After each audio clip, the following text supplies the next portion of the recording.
Eu acredito que para todos nós que vivemos a dinâmica do Evangelho, para nós que resolvemos pautar a nossa vida na perspectiva do Evangelho, é sempre tempo de luto.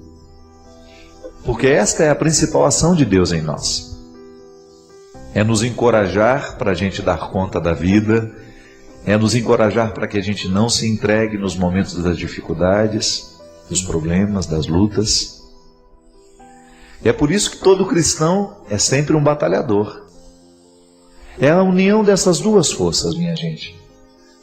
A graça divina com o esforço humano, me capacitando diariamente para que eu tenha coragem de dar conta da minha vida. No primeiro momento, em ter coragem até mesmo de descobrir onde é que eu preciso mudar, o que é que eu preciso fazer para que esta minha vida seja satisfatória. Porque eu acho que no fundo, o que nós desejamos é isso.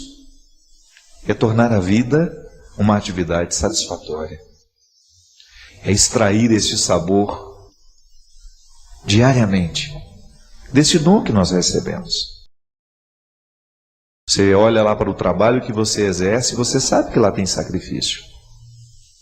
Mas este sacrifício, exercer essa profissão que você escolheu, estar nesse local de trabalho que você escolheu, viver esse sacrifício do dia a dia, só tem sentido se você identifica que ele está te realizando como pessoa. Porque não existe realização humana sem sacrifício. E aí você vai na raiz do termo, né? Sacrifício é você tornar algo sagrado. Mas a gente não torna algo sagrado apenas com coisas boas, não. É preciso uma parcela de sofrimento e de dor em tudo aquilo que nós fazemos, não é? Mas precisa valer a pena. E Deus nos encoraja o tempo todo a olhar para isso. Eu não tenho perdido a oportunidade, sabe? Tenho ficado muito inquieto com as minhas demandas, né? Preciso estar feliz. E ser feliz consiste em ter a totalidade. Não significa ser um bobo alegre, não. Significa estar satisfeito com tudo aquilo que é até sofrimento na minha vida. Porque o único sofrimento, o único sacrifício que realmente Deus quer para nós é aquele que nos coloca no caminho certo. Mas a gente erra, padre, erra. Mas eu acho que o nosso empenho é caminhar para errar menos. Para a gente ter condições de acertar um pouco mais naquilo que nós estamos escolhendo. Quando você sente que existe uma situação nebulosa, oh meu Deus, em qual caminho eu agora devo me colocar? Qual é a perspectiva que eu agora devo trazer para a minha vida? Aí é a hora da oração, do aconselhamento, da direção espiritual, né? Da partilha, com aquelas pessoas que nos amam de verdade, com os amigos que realmente conhecem o nosso coração. E a partir desta análise que fazemos juntos, a gente vai descobrindo qual é o propósito de Deus para nós. Porque às vezes, minha gente, nós corremos o risco de desperdiçar o nosso sangue, de desperdiçar a nossa energia nos lugares errados, nas situações erradas. Quanta infelicidade vem sobre nós quando nós estamos nos lugares errados, fazendo o que é errado. Muitas pessoas se perdem, muitas pessoas morrem assim, é lamentável, né? Porque falta coragem de se colocar para a batalha que precisamos vencer. E sem luta, minha gente, sem oração, sem reflexão, a gente não chega a essas respostas. Nós somos muito complexos. A experiência humana nos mostra isso, né? O ser humano é muito complexo. Nós somos depósito de sonhos, de ansiedades, de desejos, de possibilidades, de limites. Você é um conjunto de mistério, né? Mas você precisa viver essa vocação diária de ir investigando esses mistérios para que pelo menos um pouco deles você possa desvendar e a partir daquilo que se desvenda ter condições de descobrir o seu lugar no mundo. O que vamos fazer do dia de amanhã? É uma boa pergunta.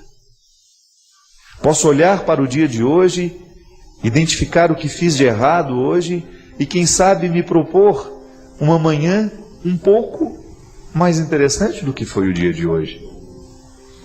É isso, minha gente, que traz o elan vital. O que é o elan vital?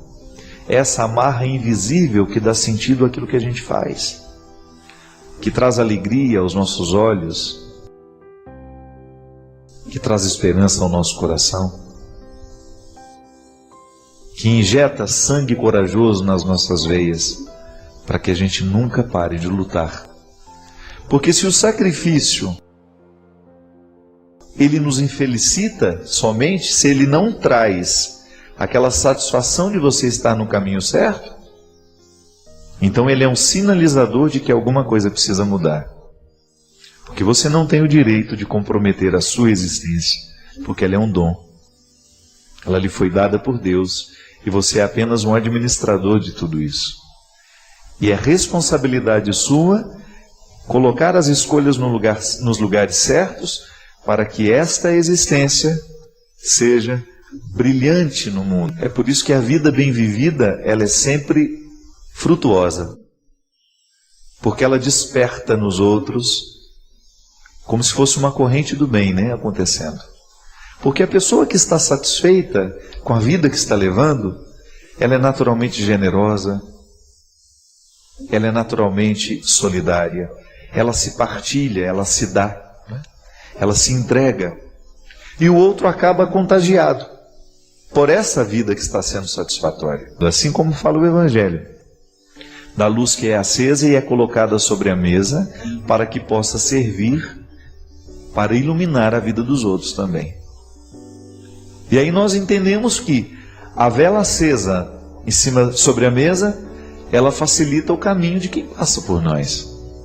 Se eu me disponho a ser um homem realizado e se me interpreto como uma vela acesa sobre a mesa do mundo, sobre este altar que é o mundo, eu vou facilitar a passagem daqueles que passarem por mim. Serei luz no caminho deles. Mas este sinalizador, minha gente, precisa estar presente o tempo todo, da mesma maneira como um cais é sinalizado de maneira iluminada para que os navios o encontrem. Da mesma maneira, quando nós precisamos pousar de madrugada num aeroporto, você vê de longe as luzinhas da pista, sinalizando de que ali existe um porto seguro para você chegar. E essa é a luta do dia a dia. Eu hoje estou vivo e hoje preciso arrancar deste estar vivo o sabor que me capacita para ter cada vez mais disposição para viver e fazer viver o que está ao meu redor.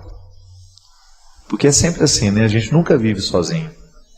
Onde existe uma pessoa feliz, ali você pode ter certeza que ela vai fazer de tudo para provocar felicidade nos outros, até naturalmente. Ela vai despertar esse desejo de ser feliz no movimento natural. Apenas sendo ela satisfeita com ela mesma, com a vida que está vivendo, ela vai provocar isso nos outros. O contrário também é verdade, né?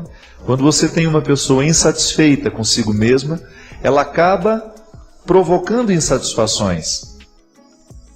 Ela acaba sendo um obstáculo para muitas outras pessoas. E é por isso que eu digo que nós precisamos ser muito honestos, né? Com a vida que nós estamos vivendo e com aquilo que nós estamos provocando no outro, no momento em que vivemos ao lado dele. E gosto de ensinar isso teologicamente, né? Estamos sempre auxiliados pela graça. A graça de Deus, que também podemos chamar o amor de Deus, a bondade de Deus, são termos distintos para dizer uma mesma coisa, porque tudo isso é graça. O amor de Deus na nossa vida é fruto da graça, é gratuito, é generoso. A graça sempre se antecipa. Mas se eu me apago, se eu não promovo a minha realização no dia a dia, que é, volto a dizer, o que é a realização humana? É o acolhimento do dom divino, é o acolhimento da graça divina na nossa vida.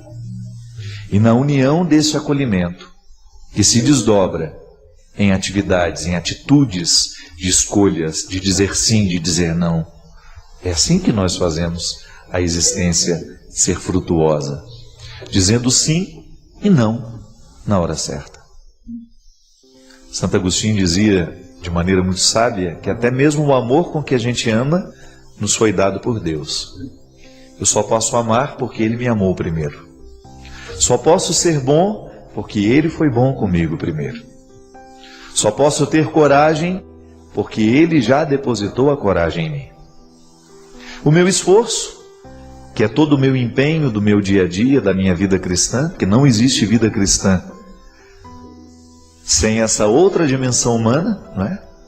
Que é o esforço, que é a garra, a dinâmica que eu coloco, as atitudes que favorecem o agir desta graça em mim. Volto a dizer, o sacrifício, ele só tem sentido quando ele nos sinaliza de que ele é um caminho que nos faz chegar à vontade de Deus, ao desejo de Deus para nós. E descobrir essa vontade de Deus na nossa vida é preciso investigação, né? É preciso descobrir quem eu sou, quais são as minhas aptidões, aonde é que a minha alma se sente confortável. Deus fala através da minha consciência. A minha consciência me indica o que é certo e o que é errado. E quanto menos pecado eu tiver, maior será a minha capacidade de compreender o certo e o errado. Quanto mais honesto eu for, maior será a capacidade que a minha consciência vai ter de me colocar a palavra de Deus ou a verdade de Deus para a minha vida. A palavra de Deus, no momento em que eu vivi aquela experiência tão fecunda em Jerusalém, era essa: não pare de lutar. Não entorpeça a sua consciência. Não seja um homem relapso, não seja um padre relativo, né? Não relativize o que eu quero para você. Coloque o seu coração no lugar certo. Empenhe-se no projeto que realmente vai fazer frutos para a sua missão. Você já imaginou se eu estivesse me obrigando a ser padre? Que desconforto horroroso que eu iria viver, né? Não. Eu tenho muitos defeitos, você sabe disso, já falei, falo deles o tempo todo, mas a minha experiência está valendo a pena, porque eu me sinto confortável sendo quem eu sou. E os desconfortos que eu identifico nunca estão diretamente ligadas ao essencial daquilo que eu sou, não.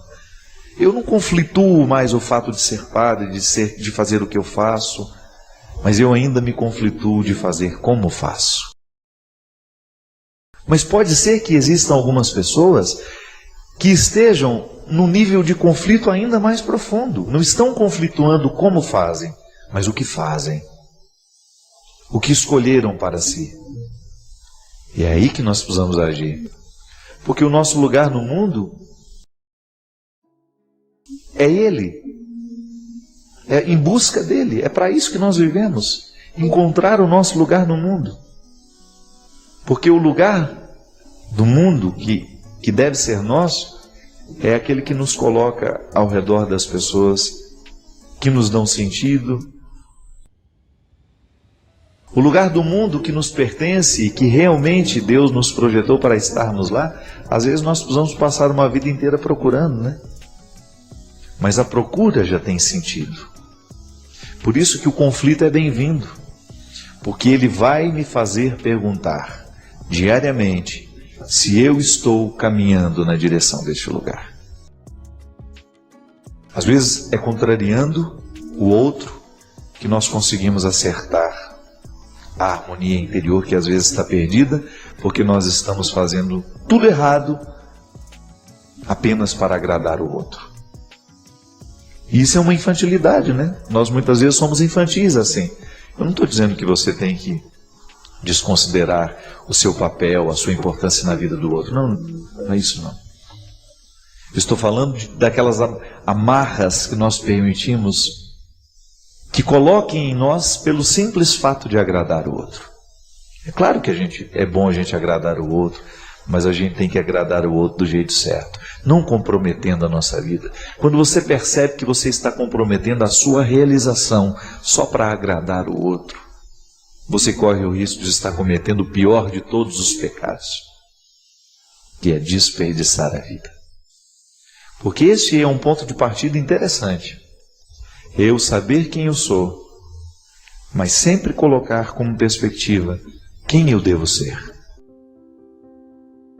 Analisar o que tenho feito, mas não parar na análise que me responde o que eu tenho feito, mas sobretudo me colocar na perspectiva do que devo fazer para que aquilo que eu faço tenha uma identidade com aquilo que eu sou. Eu sempre gosto de dizer isso. Eu não tenho, essa pergunta eu não me faço mais. Será que eu quero deixar de ser padre? Não. Eu gosto, eu amo o que eu faço.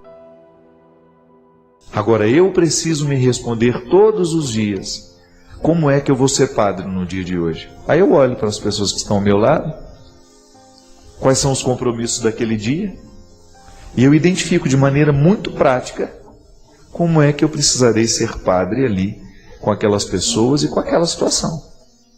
Se é diretora de escola, você é professora, você é balconista, você trabalha no supermercado, não importa. O advogado, o médico, somos todos iguais.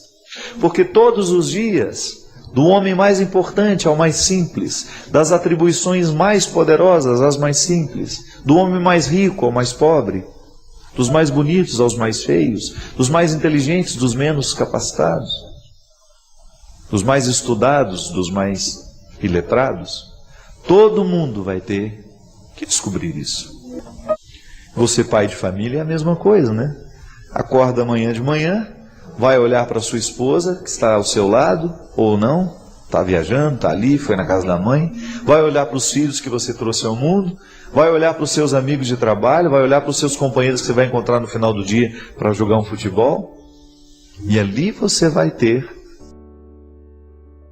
que se perguntar como eu devo ser, como você deve ser com eles. Como é que você vai ser o pai de família que você escolheu ser naquele dia? Vai ter que descobrir como é que está sendo e em que lugar do mundo está. O que está fazendo da vida que recebeu? O que está fazendo da vida que ganhou? E é por isso que eu gosto de dizer sempre que não há cristianismo sem reflexão. A oração e a reflexão são dois os sustentos, né? São os dois pilares da nossa vida cristã. Eu preciso rezar e eu preciso refletir. E preciso agir depois de um terceiro momento. Buscando este lugar. Nós somos peregrinos neste mundo, né? E estamos juntos nessa peregrinação. Às vezes o presente de Natal que nós podemos nos dar é uma boa decisão. Uma decisão acertada a respeito do nosso futuro. Quem sabe o presente de Natal que você esteja precisando se dar seja esse: mudar os rumos da sua vida, fazer escolhas mais saudáveis, não desperdiçar a sua vida com aquilo que é nocivo, com aquilo que não lhe faz bem.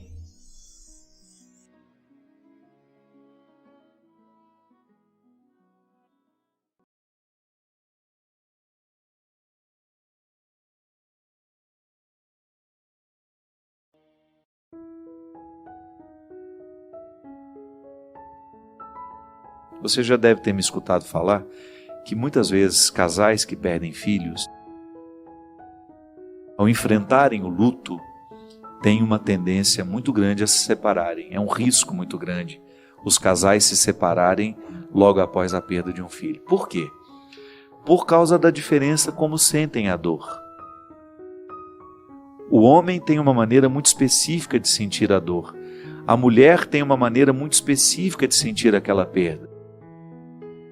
Tudo bem, isso já é uma característica nossa, já faz parte das nossas diferenças. Você ainda acumula outra diferença, que é aquele ser humano, que é um homem, tem todas as características dele como homem e também as influências que ele recebeu para ser quem ele é. Diferente das influências que recebeu aquela criatura, a mulher, que tem uma história diferente daquele. Por acaso estão casados, mas eles não são iguais. A maneira como lidam com seus sofrimentos, com as suas dores, é muito diferente.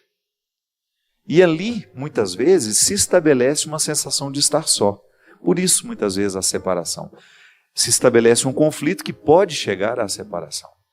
É nessa hora que entram esses grupos de apoio. Entram esses grupos de apoio para dar ao casal, de diferente maneira, porque isso é interessante, é você identificar que, embora eles estejam vivendo a mesma dor, eles precisam de recursos diferentes. E esses recursos não são mágicos. Não sou eu que vou chegar lá e derramar todos esses recursos na cabeça da pessoa, porque eu sou o bonzão da boca. Não, esses grupos que estão lá para apoiar, eles não alimentam essa pretensão. A dor cura-se por si só. Ela é curada por si só. Na própria experiência de viver a partilha.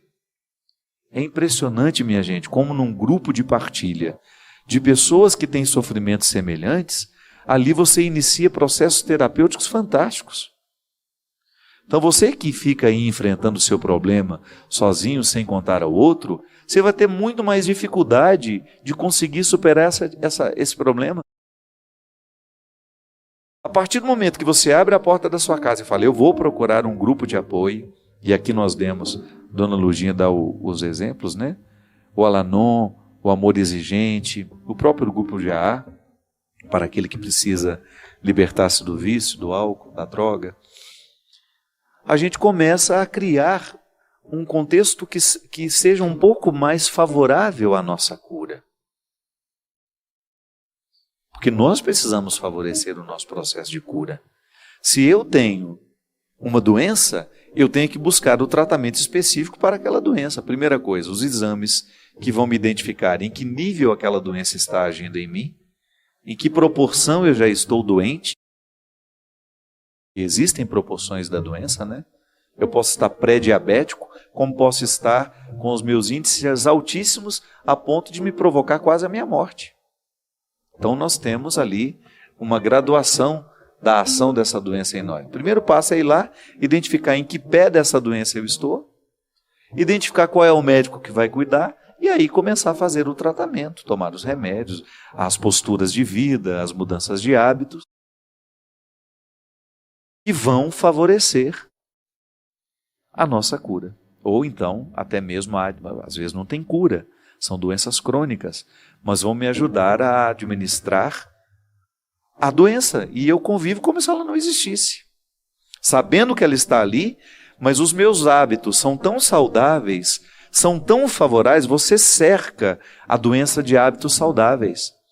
Então você fica minando o poder da doença em você.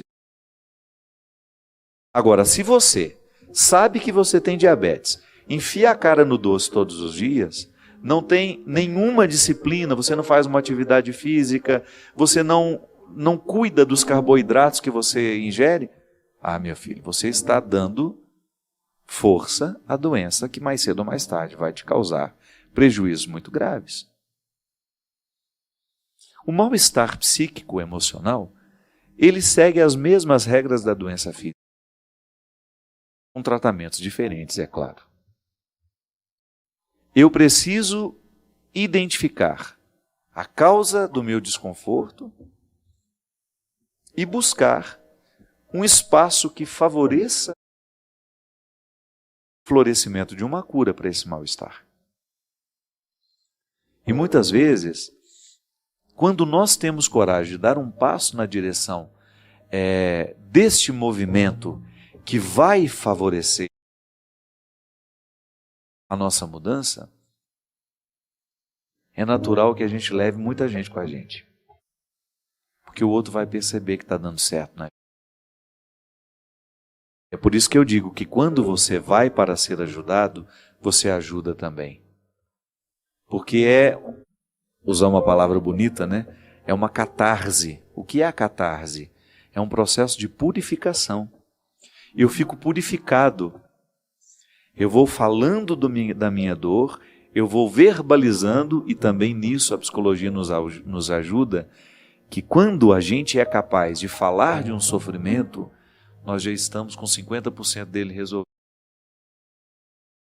Se a gente não é capaz de verbalizar um desconforto, é porque ele ainda nos sufoca mais do que deveria. Então a verbalização de uma realidade já é um passo para a cura. Pode observar, às vezes você amanhece angustiado, sufocado, não sabe exatamente o que está te angustiando. E aquilo vai te causando um desconforto tão grande, e as pessoas percebem, porque o sofrimento espiritual psíquico, ele se manifesta na cara da gente, né? O outro percebe que você não está bem, ele vai te perguntar, o que você tem? E você não sabe dizer. Agora, a partir do momento que você vai recolhendo as peças daquele quebra-cabeça, e você vai identificando, por que eu amanheci assim hoje? Em que momento que eu senti que aquele desconforto iniciou? Às vezes é uma coisinha que você leu na internet. Às vezes é um e-mail que você leu, uma palavra que te deixou aborrecido, uma cena que você viu na televisão, aquilo desencadeou em você um processo opressivo, enfim. A gente começa a buscar as peças do quebra-cabeça da angústia e daqui a pouco você se torna capaz de falar sobre o que até então estava te angustiando e que era puro silêncio. É impressionante como, na hora em que a gente começa a desabafar, é como se uma paz interior fosse sendo brotada, expulsando aquilo que até então angustiava. Que a paz é assim, né? Não é um movimento de dentro de fora para... É um movimento de dentro para fora. É por isso que a paz é um sentimento que tem o poder de expulsar os nossos demônios. Que é daqui de dentro para fora. A paz está em mim. E a partir do momento que eu recruto a minha paz, que me foi dada como um dom, quando eu recruto, é como se eu soubesse que o território está prestes a ser invadido, eu tenho um exército poderoso dentro de mim, mas está todo mundo dormindo. O que eu tenho que fazer? Dar um grito de ordem para acordar o exército que dorme. Ao dar o grito de ordem, o exército acorda, eu começo a trabalhar em favor da minha defesa. É assim que a gente se cura de uma gripe, por exemplo. O vírus da gripe vem, pega os meus anticorpos todos adormecidos, porque está tudo bem. Aí, de repente, o vírus da gripe entra com seu poder invasor, acorda todo mundo, eu dou um grito de guerra para a minha imunidade, ela vem batalhando, e expulsa e mata o vírus. Porque o corpo quer viver, o corpo é inteligente. O corpo vai fazer todo o movimento para ser curado. Agora, quando eu tenho atitudes que cercam o corpo para favorecê-lo, e aí que ele fica feliz mesmo, e aí que ele se recupera melhor. Então, quando a gente é gripado, a gente tem que dobrar o tanto de água que a gente bebe, o descanso que a gente faz. Não é isso que o médico pede? Acho ótimo, você tem que repousar um pouco. Essa frase é ótima.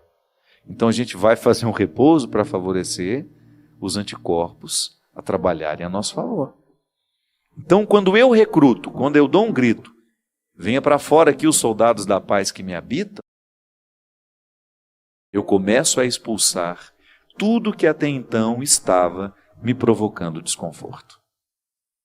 É assim que esses grupos trabalham, e é assim que você pode ser curado de todas as angústias que você tem, para que você tenha condições de ajudar os seus dependentes químicos. Porque senão a doença dele passa para você. Não é que você vai fumar maconha, usar cocaína ou beber. Não, não é não. É que o processo destrutivo que está absolutamente atuante nele, vai ser atuante em você também. E definitivamente, você não poderá ajudá-lo se você não estiver bem.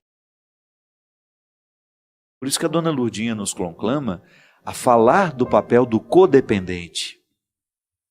Se você tem alguém que passa pelo processo da dependência química dentro de casa, você tem os codependentes, que são aqueles que estão sofrendo as consequências nefastas do vírus, do álcool, da cocaína, da maconha, do crack.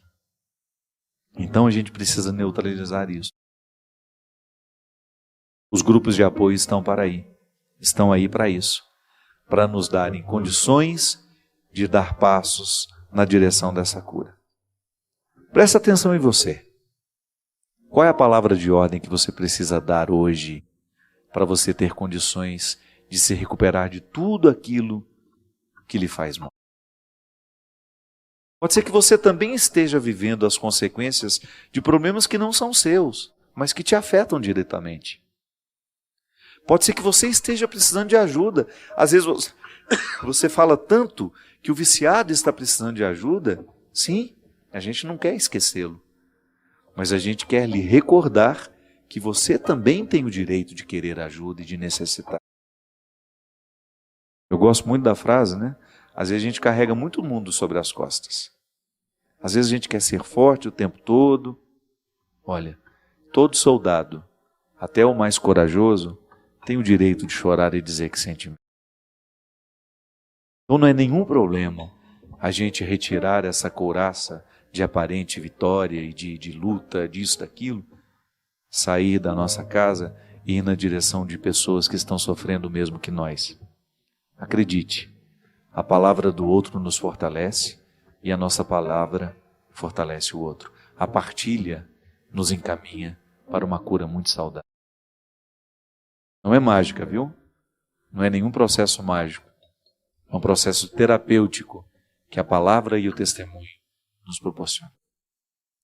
Que Deus abençoe a sua casa, a sua vida, a sua história e derrame sobre todos vocês a sua bênção. Ele que é Pai, Filho e Espírito Santo.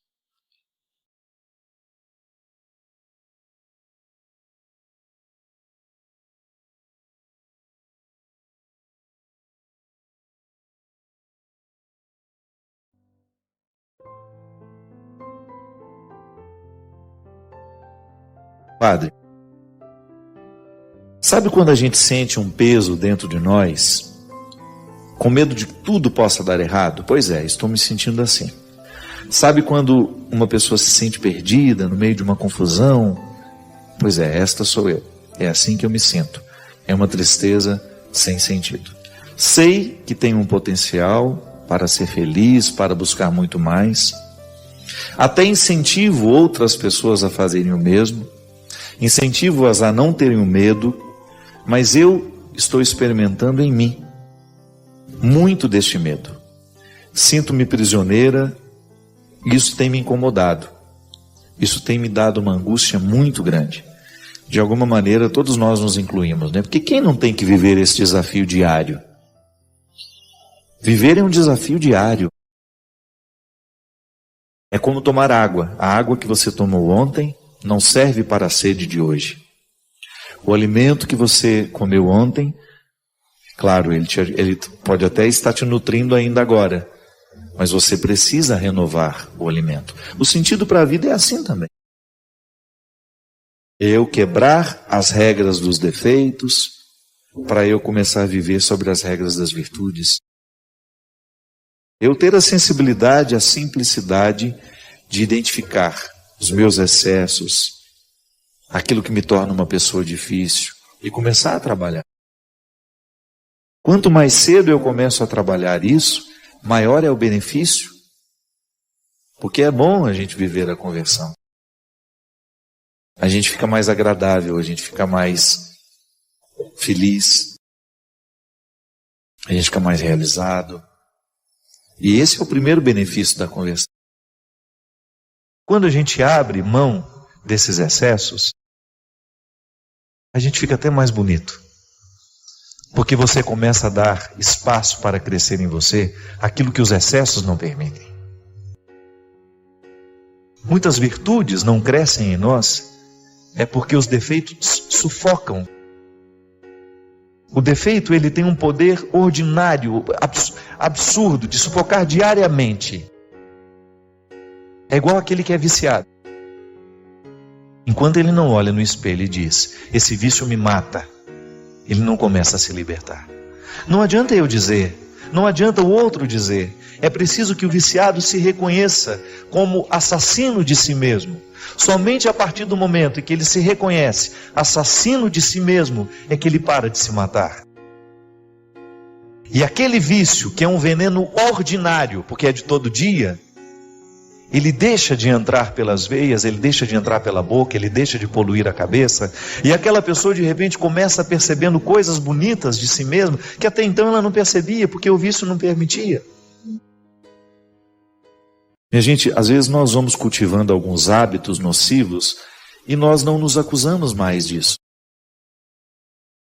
Você sabe que um grande prejuízo humano, que eu tenho identificado, é que as pessoas se acostumam com aquilo que elas têm de ruim. Elas se adaptam ao que tem de ruim. Elas perderam a capacidade de ficarem indignadas, como eu estava dizendo. Às vezes, não consegue recrutar o que tem de melhor em si mesmo. Vai ficando abatido, é isso. Esse não é um problema só seu não, minha filha. Todos nós, se não cuidarmos, nós vamos perdendo o referencial da realidade, do que de fato nós precisamos fazer. Para quê? Fazer para alcançar o melhor de nós. Isso é conversão. Quando eu perco a capacidade de me indignar com aquilo que existe de ruim na minha ambiência, eu perco o poder de transformar. É a indignação que me move na direção da mudança. É um prejuízo que nós não podemos mensurar. Quando um ser humano se acostuma com os defeitos que tem. Porque às vezes as pessoas, elas se esquecem de permitirem que Deus transforme o coração delas. Às vezes transforma só o aspecto exterior. Mas e o coração? Que é esse que me faz ser diante do outro. É esse que faz com que eu esteja na promoção do outro, no amor, na tolerância. Às vezes as pessoas não olham nos olhos umas das outras. Às vezes nós vamos alimentando um temperamento difícil, pesado. E a gente diz que está convertido. Ou que está em processo de conversão. Tá bom, mas que processo é esse que não acelera a nossa simplicidade, a nossa leveza? Que conversão é essa que não me torna uma pessoa mais leve para os outros? Que conversão é essa que não me arranca da arrogância? É o primeiro sinal, minha gente, de quem se diz religioso. Porque é o fruto da espiritualidade em nós. Eu não me sentir melhor que ninguém. Eu olhar nos olhos dos outros sem ter a pretensão de que sou melhor que eles. Sabe? Se eu sou um bom chefe, não tem problema ser duro. O bom chefe costuma ser duro, exigente, mas nunca arrogante. Exigente, mas nunca intolerante. Exigente, mas não insuportável. E eu tenho a oportunidade de escolher ser uma resposta positiva ou ser uma resposta negativa. Eu posso ser uma resposta evangélica, aqui, baseada nessa palavra, ou eu posso ser uma resposta profana, que não tem nenhum compromisso com a sacralidade da vida, das pessoas. Eu posso ser uma resposta cristã, que vai favorecer bons relacionamentos de amizade, relacionamentos fecundos, amorosos. Você pode ser uma resposta positiva como marido, na vida da sua esposa, na vida dos seus filhos. Você poderá ser na vida do seu esposo, dos seus filhos, dos seus irmãos. Você levantou da cama, você começa a ser uma resposta para o mundo. Isso é interessante. Quando eu percebo que um sacrifício, um gesto de renúncia, vai me ajudar a quebrar o poder das regras dos defeitos. Porque um ser humano que vive adaptado aos seus defeitos, um ser humano que vive sob as regras dos seus defeitos, ele é insuportável. Ele é difícil no trabalho, ele é difícil dentro da família, ele é difícil nas relações amorosas que ele vai viver. Por quê? Porque ele é um porco-espinho, né? Está sempre pronto para jogar os seus espinhos nos outros. Ele fica difícil para ele mesmo. Se eu me acostumo com aquilo que é maléfico em mim, se eu me adapto ao meu ciúme, se eu me adapto à minha vaidade, se eu me adapto à minha inveja, à minha intolerância, esqueça. Você não pode esperar de mim uma transformação. E é por isso que eu preciso, volto a dizer, de pessoas que tenham o poder de me fazer enxergar as minhas adaptações. Eu fico pensando, minha gente, que toda pessoa é uma resposta ao mundo. Eu sou uma resposta. Há uma pergunta que me é feita diariamente, sem que ela seja formulada com palavras. Toda vez que eu me anuncio ao mundo, eu sou uma resposta. Hoje, numa loja que eu entro para olhar alguma coisa, eu sou uma resposta humana. Eu sou o fruto de uma história, eu sou o fruto de uma educação, eu sou o fruto de relacionamentos. Eu não sou por acaso. Eu sou uma resposta que anda, que fala, que pensa, que vive. E toda vez que eu me coloco, toda vez que eu me penso cristão, eu entro justamente nessa oportunidade que eu tenho de ser uma resposta positiva ao mundo. Sabe, de fazer a minha vida ser uma resposta que me enxerga. Uma resposta que possa ser boa de ser vista. É como quando a gente se aproxima de alguém e a gente de repente você percebe que o outro ficou feliz porque você chegou. É uma resposta que agrada, não é assim? Quando eu coloco medo nos outros, eu preciso rever com muita honestidade a minha conversão. Não posso compreender isso, sabe? Quando eu, no exercício de ser quem eu sou, eu distrato as pessoas, finjo que elas não existem.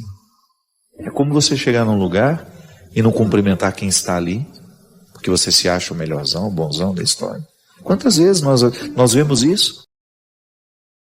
Ao passar pelo prédio, o porteiro que está ali, meu Deus, esse homem participa da minha vida.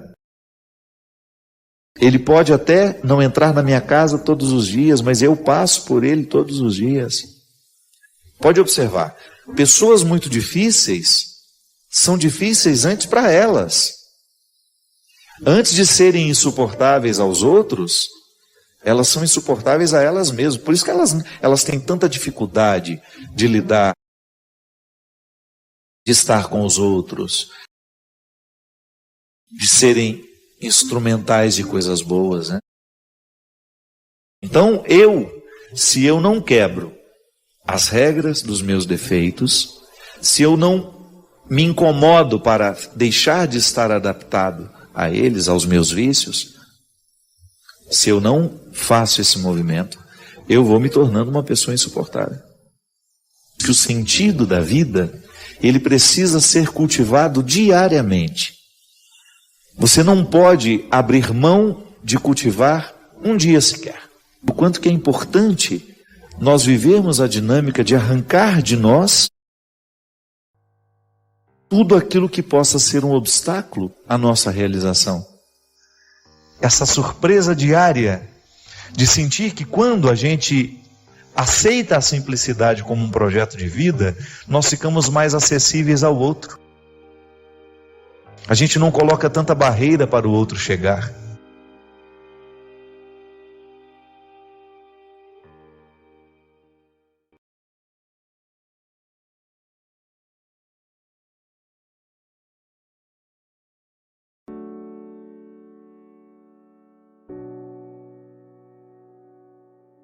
Mas nós também não podemos esquecer as necessidades espirituais. São as misérias humanas. São as pessoas que estão padecendo pela falta de harmonia pessoal. Aqui, antes de terminar o primeiro bloco, a gente falava da necessidade que nós temos de viver essa reconciliação diária. Sim, exercer a misericórdia é ajudar os que estão próximos a nós a viverem também essa reconciliação. A psicologia nos ensina que o inconsciente, embora não seja acessível a mim, eu tenho realidades inconscientes que foram registradas dentro de mim, na minha cabeça, no meu cérebro, nas minhas emoções, que eu não tenho como acessar. Mas de vez em quando eu identifico alguma coisa do meu comportamento que eu desconheço a causa e que está lá no meu inconsciente, mandando os recados, né? O inconsciente manda os seus recados. Alguém um dia ajudou na construção do nosso inconsciente. De maneira que muitos medos de hoje, a gente precisa compreendê-los à luz do passado. É por isso que a terapia, a boa terapia, é aquela que nos faz acessar as realidades inconscientes. E vamos jogando luz sobre esse inconsciente e vamos consertando aquilo, no dia de hoje, aquilo que estava estragado lá no passado. É assim que a gente se torna gente, com erros e acertos.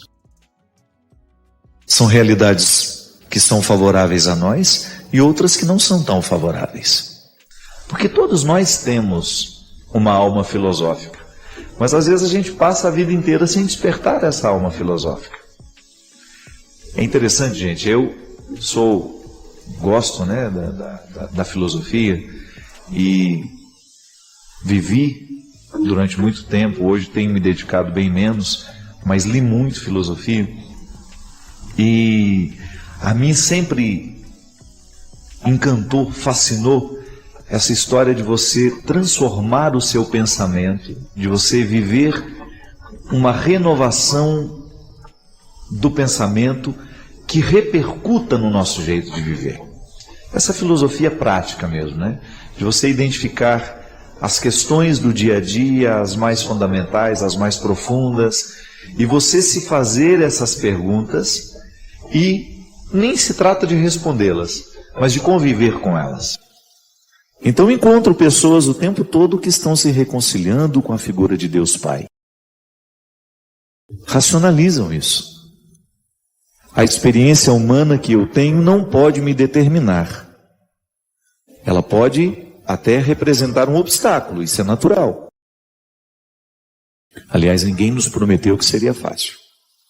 Mas a fé é um dom, que está em mim, que está em você. E é tão interessante pensar, minha gente, que o dom, ele nos é dado da mesma forma. Porque às vezes nós somos injustos com Deus. A gente olha para o vizinho, que tem uma experiência religiosa bonita, admirável, que repercute no caráter dele. Porque o bom religioso não é aquele que quantifica o tanto de vezes que vai à igreja, não. É aquele cujas vezes ele foi à igreja, causou transformação no jeito dele ser. E às vezes a gente olha para aquele que parece ser um pouco mais religioso do que nós, aqueles que são aparentemente mais fiéis do que nós, e a gente fica na tentação de pensar que Deus deu mais fé a ele do que a nós. Não. A mesma fé que está no coração do Papa foi dada ao seu coração também. O que nos diferencia, muitas vezes, nessa experiência, é o tanto que a gente cultiva o que recebeu. Tudo lhe foi dado. O bandido que está lá na penitenciária agora, que matou 16, 20, 30 pessoas, ele continua sendo sublime, mas ele está sedimentado no joio do mundo. Alguém precisa recordá-lo que ele é sublime, porque quando eu assumo a condição de ser sublime, eu começo a iluminar o outro para que ele veja o mesmo milagre nele. Onde você tem uma pessoa com a posse de sua dimensão sublime, ali ela se torna instrumento de transformação para as outras. Pode observar, é natural em nós que a gente ofereça ao outro aquilo que nos fez bem. É natural no humano, por mais egoísta que ele seja. A gente é egoísta quando é materialmente falando. A gente tem medo de perder, mas quando é um bem, você escuta aquela pregação, escuta aquela música. Por quê? Porque eu acho que vai acontecer em você o mesmo que aconteceu em mim quando eu ouvi. Ou se não for igual, vai ser alguma coisa parecida. Você vai se recordar que é sublime. Um livro, a leitura de um livro pode acender em nós a consciência de que somos sublimes.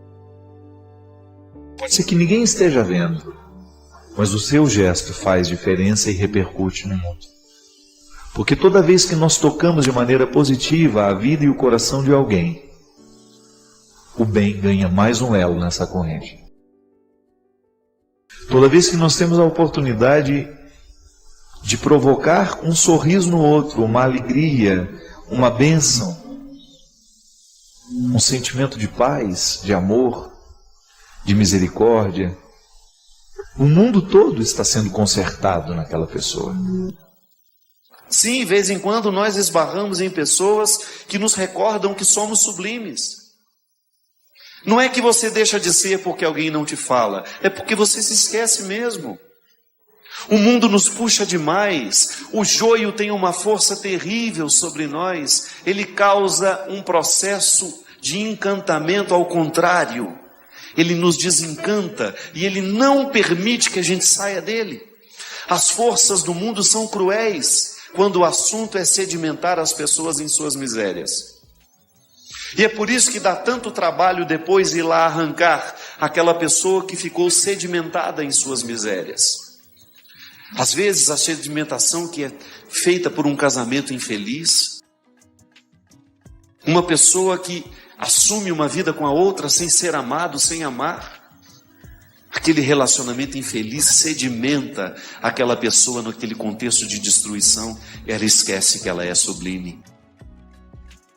Então a gente entende que Deus Pai é amor quando eu faço uma experiência positiva do meu Pai que é amor. E se eu não tive esse Pai amoroso na minha vida, eu faço uma transposição. Eu entendo a partir disso. Então eu racionalizo. É verdade, o Padre Fábio tem razão. Muitas vezes as minhas dificuldades com Deus não são com Deus, são com meu Pai. E como eu chamo de Deus de Pai, eu transfiro automaticamente as dificuldades que eu tenho meu Pai para Deus. É uma terapia, né? Tomar consciência disso é terapêutico, porque te liberta. Jesus já dizia isso. Conhecereis a verdade e a verdade vos libertará. Eu quero falar com você, sozinho, sozinha, como se você estivesse comigo. Só nós dois aqui. E eu pudesse escutar de você. Quantas vezes você duvidou de você?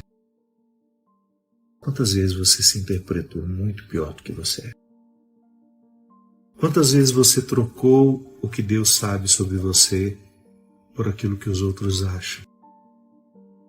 Quantas vezes você desconsiderou a sua luta, a sua batalha, porque você achou o resultado do outro melhor que o seu? Quantas vezes você foi injusto com você, porque você considerou o que você não tinha, esqueceu aquilo tudo que estava à sua disposição? Quantas vezes você desistiu? Quantas vezes você não ficou até o fim? Quantas vezes você cruzou a linha de chegada em último lugar e ninguém estava lá para lhe esperar? Quantas vezes você não foi festejado? Quantas vezes você não provocou alegria porque acabou de... Com você aqui hoje, no dia de Todos os Santos, eu quero conversar com isso. Porque a mim ocorre diariamente essa certeza. O meu trabalho, a minha vida, com pessoas melhores do que eu, as minhas fragilidades ficariam disfarçadas. Com o tempo eu descobri que não. Eu não tenho que procurar disfarçar as minhas fragilidades. Eu só tenho que cuidar delas. E eu quero estar com quem queira a mesma coisa. Não quero as pessoas perfeitas, porque elas não existem. Eu quero as pessoas reais.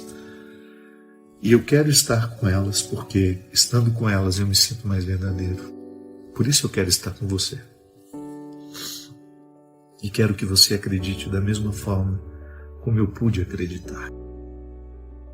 Se o processo religioso lhe jogou fora, se em algum momento da sua vida uma autoridade religiosa, um discurso religioso colocou uma oposição entre você e Deus, ouse retirar esse obstáculo.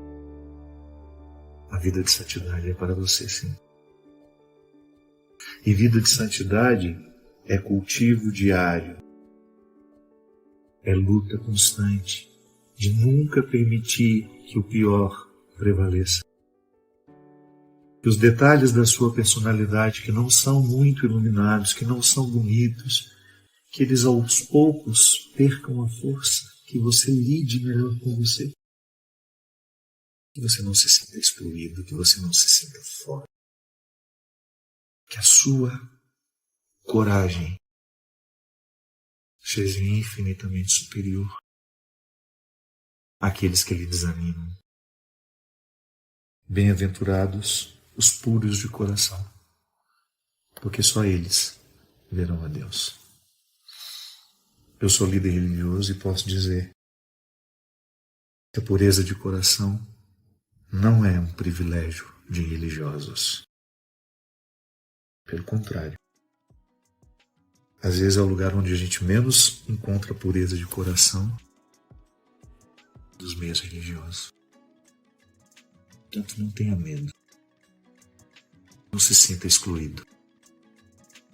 Sabe aquelas baladas chiques que a gente gostaria muito de ter um nome lá para a gente poder entrar? Pois é. Na lista do reino dos céus o seu nome está. Ninguém vai retirar. Na lista que nos dá acesso a Deus, o seu nome está inscrito definitivamente. E se alguém na portaria ousar dizer que você não foi convidado, não acredite.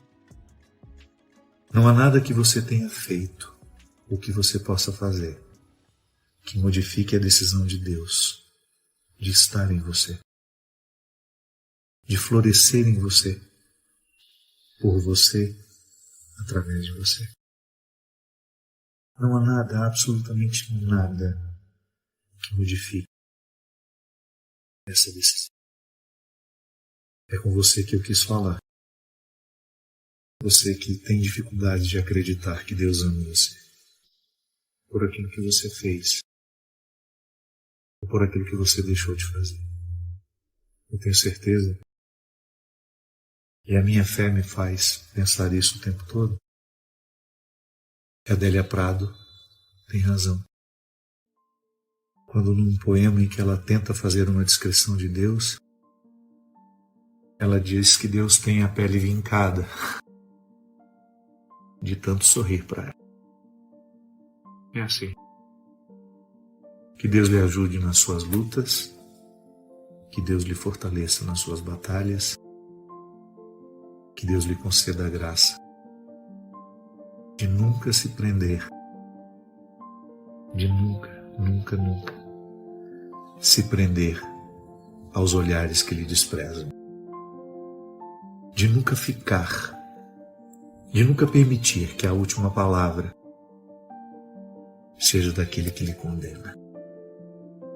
Que você desafie a ouvir a voz que lá no íntimo, que quando não está sob os obstáculos dos que gritam ao nosso redor, nos garante, nos dá a certeza de que o nosso lugar na lista continua.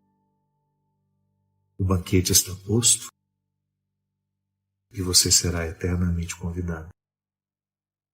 Chegue quando quiser. Venha quando quiser. É Deus a lhe dizer que hoje a santidade é sua. E que nós somos convidados a viver empenho diário para que a nossa santidade floresça da maneira mais bonita, mais simples. Para que a nossa santidade seja hoje um projeto de vida. Que Deus nos abençoe nas conselhos frontais. Ele que é Pai, Filho e Espírito Santo. Obrigado por terem estado comigo.